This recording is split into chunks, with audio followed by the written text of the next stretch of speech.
हरे कृष्णा, राधे राधे।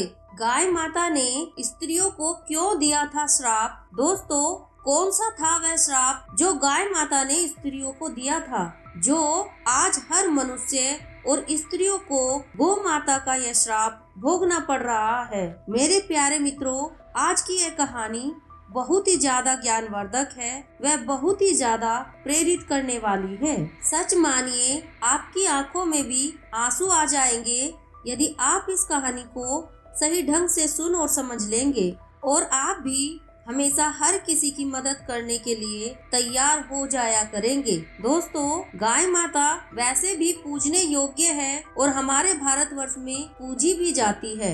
हिंदू धर्म में गाय को माता के तुल्य माना गया है। गाय का दूध सभी देवी देवताओं की पूजा करते समय चरणामृत के रूप में प्रयोग किया जाता है। गाय का दूध मनुष्य के लिए बहुत ही पौष्टिक होता है, यह किसी औषधि से कम नहीं है। गाय के दूध में सात्विक गुण पाए जाते हैं। गाय का दूध अपने आप में संपूर्ण आहार होता है। लेकिन दोस्तों, उन्हीं गौ माता की आज हमारे देश में बहुत दयनीय दुर्दशा हो रही है। जब गौ माता ने पहले एक स्त्री को श्राप दिया था, वह श्राप आज सभी स्त्रियां और सभी मनुष्यों को भोगना पड़ रहा है। तो कहीं ऐसा ना हो जाए इस कलयुग में भी जो ये गाय दुखी हैं, वह श्राप न दे दे कि इस पृथ्वी पर प्रलय ही आ जाए। तो दोस्तों, आज की कहानी शुरू करते हैं। अगर आपने अभी तक हमारा चैनल सब्सक्राइब नहीं किया है तो सब्सक्राइब कर लें, और अगर आप भी गाय को गौ माता मानते हैं तो कमेंट में गौ माता अवश्य लिखें। प्राचीन काल में किसी गांव में महेश नाम का एक व्यक्ति रहता था। महेश ने अपने घर में बहुत सारी गाय पाल रखी थी। जब तक यह गाय उसे दूध देती रहती थी, तब तक वह उनका दूध निकालता रहता था और गाय के दूध को बेचता रहता था। वह खुद भी गाय के दूध को पीता था और अपने परिवार को पिलाता था। ऐसा ही कई महीनों तक चलता रहा। महेश और उसके घर परिवार वाले अच्छे से गौ माता का दूध पीते थे और बेचते थे।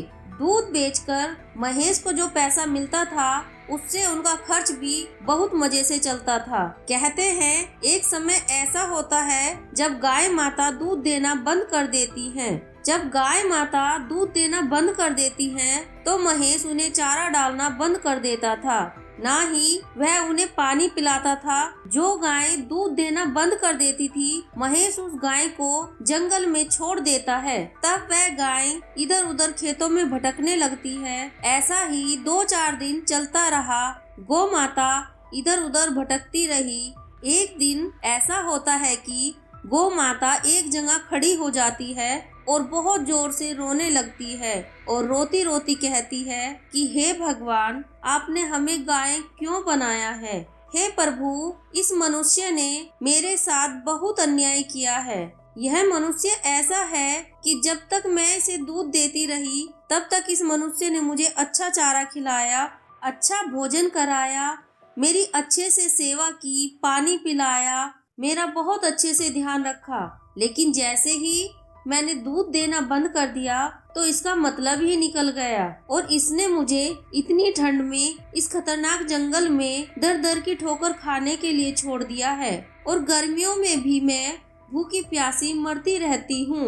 अब भगवान, आप ही मुझे बताए कि मैं दुखियारी क्या करूँ, कहाँ जाऊँ, किसे अपनी दर्द और पीड़ा सुनाऊँ। गाय की यह पीड़ा देख प्रकृति भी रोने लगती है। गाय जोर जोर से भगवान को याद करती है और रोती रहती है। दोस्तों, गाय माता के साथ साथ ईश्वर भी रोने लगते हैं। गाय माता रोती बिलखती इधर उधर भटक रही थी। इधर उधर भटकते भटकते जो भी जंगल में घास मिलती, उसे वह खा लेती थी। अब ऐसे ही कुछ समय बीतता रहा। एक दिन जब यह गाय माता गर्भवती हो जाती है, जब गाय के गर्भवती होने के 2-4 महीने हो जाते हैं, तो उसके बाद घूमते घूमते गाय माता किसी दूसरे गांव में पहुंच गई। जब गाय माता उस गांव के पास पहुंची, वहां गाय माता को एक सुमन नाम की औरत ने देख लिया और उसके मन में लालच आ गया। लालच यह आया कि मैं इस गाय को पकड़ लूं, क्योंकि यह गाय कुछ ही दिनों में बच्चा देने वाली है और बच्चा देने के बाद यह ढेर सारा दूध भी देगी और इसी दूध को बेचकर मैं धनवान बन जाऊंगी, ढेर सारा धन कमाऊंगी और इसी दूध से मैं अपने घर परिवार का पालन पोषण भी करूंगी। इस गौ माता से मुझे ढेर सारा धन मिलेगा। इतना सोचते सोचते वह अपने पति को बुलाने के लिए चली गई। जब वह सुमन नाम की औरत अपने पति को बुलाने गई और वहां से वापस आई तो उसने देखा कि गाय वहां से गायब हो गई थी। दोस्तों, वह गाय माता वहां से जंगल में पहुंच गई। कुछ समय बाद उस गाय माता का बच्चा देने का समय पूरा हुआ। तब गाय माता ने एक बच्चे को जन्म दिया। उसने अपने बच्चे का जन्म एक छोटे से वृक्ष के नीचे दिया, लेकिन जो सुमन नाम की औरत थी वह वहीं इस वृक्ष के पास खेतों में घास काटने गई थी। वृक्ष के नीचे गाय को देखकर वह उसके करीब आ गई। इस समय गाय माता सुमन नाम की औरत से गुजारिश करती है। गाय माता कहती है कि हे स्त्री, आप मेरी एक सहायता कर दो। यह जो मेरा बच्चा है मैं इसे अपने हाथ से उठा नहीं सकती, लेकिन हे स्त्री, आप मेरे ऊपर एक एहसान कर दो। कृपया करके आप मेरी मदद कर दो। किसी तरह से मेरे इस बच्चे को उठाकर मेरी गर्दन पर रख दो, जिससे कि मैं इसे किसी सुरक्षित स्थान पर लेकर जा सकूं। गाय की ऐसी बातें सुनकर सुमन उसका मजाक उड़ाने लगी और उस पर हंसने लगी। हंसने के बाद सुमन ने कहा, देखो, मैं तुम्हारी मदद भला क्यों करूं? यह तुम्हारा बच्चा कितना गंदा है जो तुमने अभी इस बच्चे को जन्म दिया है। इस बच्चे के ऊपर बहुत सारी गंदगी है। मैं तुम्हारे इस बच्चे को उठाकर सर पर तो नहीं रख सकती, ना ही तुम्हारी गर्दन पर रख सकती हूँ। गाय माता ने बार बार निवेदन किया, लेकिन वह सुमन नाम की स्त्री उसका बच्चा रखने को तैयार नहीं हुई। गाय माता ने कहा, सुमन, अभी सोच और समझ लो, क्योंकि यह बच्चा यदि मैं सुरक्षित जगह लेकर नहीं गई तो इसे कोई जंगली जानवर मार देगा और इसे मारकर खा भी सकता है, जिससे यह होगा कि इसका जीवन समाप्त हो जाएगा। इसलिए मेरी मदद कर दो, क्योंकि यह बच्चा अभी चल भी नहीं पाएगा। यह नादान है, कोमल है, भोला भाला भी है। कम से कम 8-9 महीने बाद यह चल पाएगा। दोस्तों, उस समय पशुओं के बच्चे 8-9 महीने के बाद ही चल पाते थे, जो कि आज जन्म लेने के तुरंत बाद ही चलने लग जाते हैं, जो कि ऐसा पहले नहीं होता था। परंतु इतना सब होने पर भी सुमन ने गाय माता की मदद नहीं की और गाय माता को बुरा भला कहती रही, जिससे गाय माता ने सुमन नाम की उस औरत को श्राप दे दिया। गाय माता ने कहा, तुम एक इंसान होकर भी मेरी मदद नहीं कर रही हो, तो मैं तुम्हें यह श्राप देती हूँ, जो तुम्हारे बच्चे जन्म लेने के तुरंत बाद चलने लगते हैं वह भी नहीं चल पाएंगे। दोस्तों, पहले ऐसा होता था, स्त्रियों के बच्चे जन्म लेने के तुरंत बाद से चलने लग जाते थे, लेकिन अब तुम्हारे बच्चे यानी कि मनुष्यों के बच्चे जन्म लेने के 8-9 महीने बाद ही चल पाएंगे, जैसे हम पशुओं के बच्चे चलते हैं। लेकिन जो हम पशुओं के बच्चे हैं, मतलब पक्षियों और गाय भैंस, उनके बच्चे होंगे वह तुरंत से चलने लगेंगे। ऐसा कहते हुए गाय माता ने श्राप दे दिया। तो दोस्तों, उस सुमन नाम की औरत की वजह से स्त्रियों को यह श्राप लग गया। वह श्राप आज हर एक पुरुष और स्त्रियों को भोगना पड़ रहा है। मेरे प्यारे मित्रों, कई लोग तो गाय माता को मामूली समझते हैं। धार्मिक ग्रंथों के अनुसार गाय माता के अंदर समस्त 33 करोड़ देवी देवताओं का वास होता है। शास्त्रों की हर पुस्तक में गाय माता की महानता का वर्णन मिलता है और जब यह 33 करोड़ देवी देवता क्रोधित होते हैं तब पूरा ब्रह्मांड हिल जाता है, पूरी पृथ्वी थर थर करके कांप जाती है।